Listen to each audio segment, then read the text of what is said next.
testing. Okay, for during testing, are you using any kind of specific tools for your testing? No. Directly SAP?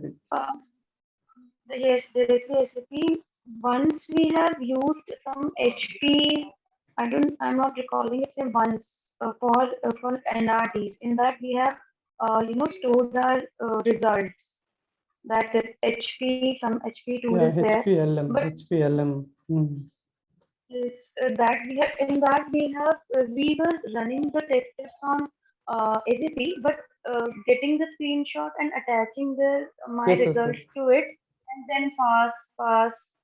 Then if I don't pass second step, then it will not allow me to jump into third step. I have used once in the very when I just joined that company. After that, we were just using normal SAP scripts and when we can say manual testing for no software.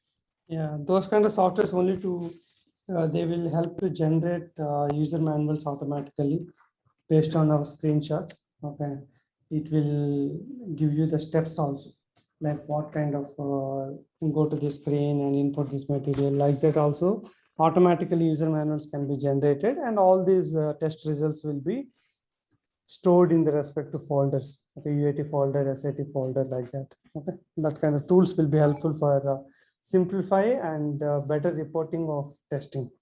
Okay, we can see that clear tracking. Okay, total 160 test scripts are going to be executed. Okay, currently how many are completed and what is the percentage? Okay, that kind of analysis will be done.